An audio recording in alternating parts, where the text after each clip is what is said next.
Ndagusoje kandi nkwifurije kugira ibihe byiza wowe ukunda ibiganiro bya Iris Rwanda TV, twizere ko umeze neza. Ni umwanya tugiye kukubwira amakuru agezweho. Mu makuru tugiye kukubwira turaza kwibanda ku yarimo ayo mu gihugu cy'u Burundi ndetse no muri Repubulika Iharanira Demokarasi ya Kongo. Mu gihugu cy'u Burundi, Minisitiri w'Intebe General Ndirakobuca mu rubanza rwo kohereza intwaro muri FDLR. Ni mu gihe cyo muri Repubulika Iharanira Demokarasi ya Kongo ubwoba ni bwose nyuma y'iturika ry'imbunda ryabereye mu marembo y'umujyi wa Goma. Muri icyo gihugu n'ubundi abasivili bakomeje kuburira ubuzima mu ntambara iri muri Kivu y'Amajyaruguru. Ni nyuma y'uko M23 ndetse na FARDC bikomeje imirwano ikomeje gusakiranya impande zombi, aho aba bombi badashobora kumara kabiri badateranye amasasu. Byose turaza kubikubwira ku buryo burambuye muri iki kiganiro. Reka nkwibutse ko ushobora kubana natwe mu buryo butandukanye. Ushobora gukora subscribe hama ukajya ukurikira ibiganiro dutambutsa hano buri munsi. Nyemerera nk'ikaze ku buryo burambuye muri aya makuru tugiye guhera mu gihugu cy'u Burundi. Minisitiri w'Intebe General Ndirakobuca mu rubanza rwo kohereza intwaro muri FDLR. General Gervais Ndirakobuca, Minisitiri w'Intebe w'u Burundi n'uwahoze ari umuyobozi w'inyeshyamba, avugwa mu rubanza rw'ubwicanyi bwa kera butavugwaho rumwe, aho ari icyitso mu kohereza amasasu ya leta muri FDLR, umutwe w'inyeshyamba zo mu Rwanda ukorera muri Repubulika Iharanira Demokarasi ya Kongo. Umuyobozi w'ikigo gishinzwe kurwanya ruswa mu Burundi wakoraga iperereza kuri iki cyaha gikomeye yiciwe mu buryo butangaje, harimo n'abandi bantu bo mu rwego rwo hejuru baregwa hamwe, kandi dosiye yavuyemo kuva icyo gihe ikaba yarazimiye mu rukiko. Abashinzwe cyangwa se abashinzwe amategeko muri icyo gihugu berekana ko harimo amanyanga yagiye aba, ari nayo mpamvu bamwe mu bayobozi bakuru barimo n'uyu generali bakomeje kugenda babishinjwa.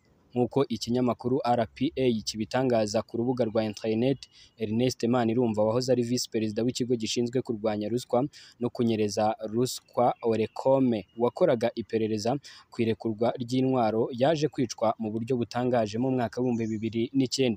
Urubanza rw'ubwicanyi rumaze imyaka 10 rutaracibwa mu rukiko rw'ikirenga. Icyakora nk'uko RPA ibitangaza, dosiye y'urubanza yazimye mu buryo butangaje kandi nta muntu watinyutse kuzamura urutoki. Manirumva yiciwe mu ijoro ryo kuwa 8 kugeza ku ijoro ryo kuwa 9 Mata 2009. Yakorewe ibikorwa bye akora iperereza ku manza nyinshi zo kunyereza umutungo w'abayobozi bakuru b'igihugu. Mu madosiye akomeye ku nkomoko y'urupfu rwe harimo intwaro zategetswe ariko zitigeze zishyuzwa u Burundi. Abaharanira kurwanya ruswa bari bavumbuye ko bajyanwe mu burasirazuba bwa Kongo bagahabwa FDLR, ariko ibi ngibi byose ntibyigeze bimenyekana. Iki kibazo cyari cyashimishije ibiro bishinzwe iperereza muri Amerika FBI, kandi bigasaba gukora iperereza byohereza raporo zacyo mu nzego z'ubucamanza muri Nyakanga 2010 bishyira mu byaha nk'icyaha cya leta.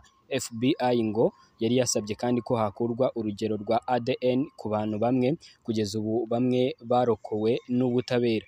Abandi bantu bavuzwe na FBI barimo nyakwigendera General Adolphe Nshimirimana wari umuyobozi w'ikigo gishinzwe iperereza, na General Gervais Ndirakobuca, Minisitiri w'Intebe w'u Burundi. Icyakora nta gikorwa na kimwe cyakozwe kuri ibi byifuzo bya FBI.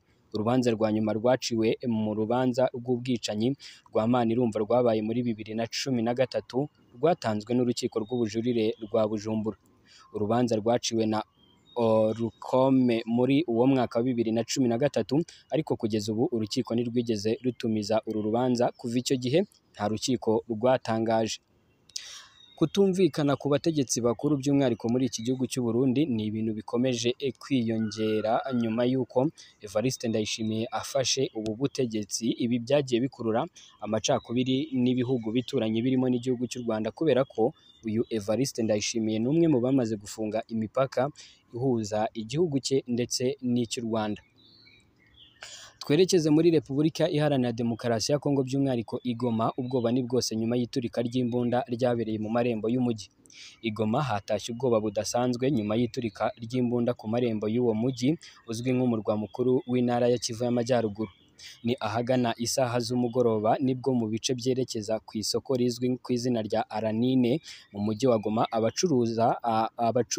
abacuruzi baho bakwiye imishwaro nyuma y'uko bari bumvise ibiturika by'amasasu nk'uko amakuru abitangaza aturuka mu bitangazamakuru byo muri Repubulika Iharanira Demokarasi ya Kongo. Aya makuru avuga ko amasasu yarasiwe hafi no mu marembo yo kwa perezida maze abacuruzi biruka bagana mu mujyi rwagati. Gusa iyi nkuru ikomeza ivuga ko nta kizwi ku cyaba cyatumye ayo masasu araswa, ariko bigakekwa ko haba habaye ukutumvikana hagati mu ngabo zikorera muri ibyo bice bigatuma haba ugusubiranamo, ari nabyo byatumye ayo masasu aturitswa. Kimweho no mu bice bitandukanye byo muri teritwari ya Masisi hiriwe imirwano ikaze hagati y'ihuriro ry'ingabo za guverinoma ya Kinshasa n'umutwe wa M23. Ni imirwano yabereye ahitwa Inyakajaga n'ahitwa ku Nteko hafi no mu bice byitwa Kabaya muri grupoma ya Matanda teritwari ya Masisi mu ntara ya Kivu y'Amajyaruguru. Ibi bice byabereyemo imirwano bikaba biri mu ntera y'ibirometero 40 uvuye mu mujyi wa Goma.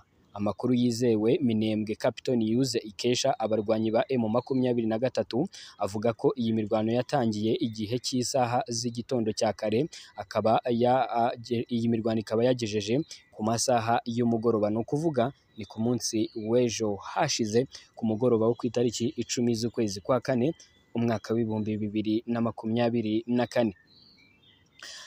Iyi mirwano ibaye mu gihe MONUSCO yari yatangaje ko M23 ikomeje kuja mbere ko ndetse ishobora gufata umujyi wa Goma ngo mu gihe abo ku ruhande rwa leta batagira icyo bakora.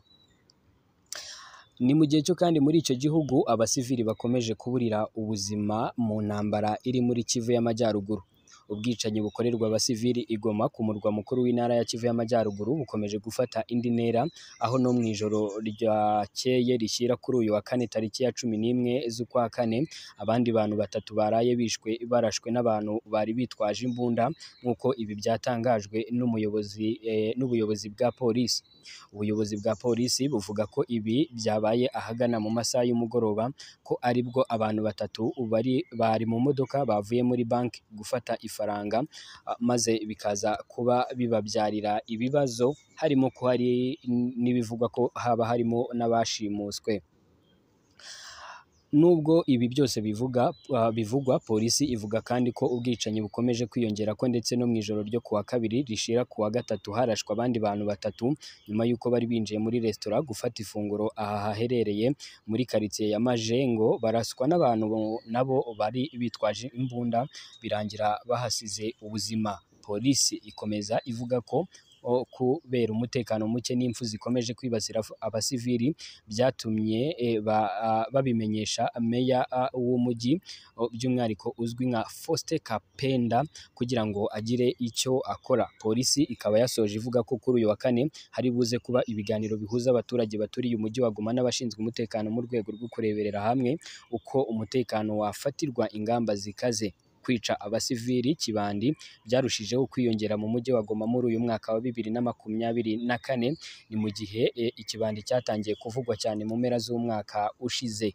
Ubuhamya butangwa n'abasivili baturiye igoma buvuga ko ubwicanyi bukorerwa abasivili ko bukorwa na Wazalendo bazwiho gufasha igisirikare cya leta ya Congo FARDC kurwanya M23. Aya makuru kimwe n'andi tutakubwiye yose ni amakuru tuba turi kugutegurira hano kuri Iris Rwanda TV. Icyo usabwa no gukora subscribe hanyuma tukajya tubana umunsi ku munsi. Nitwa Jean Bosco Abayisenga, ndagushimiye.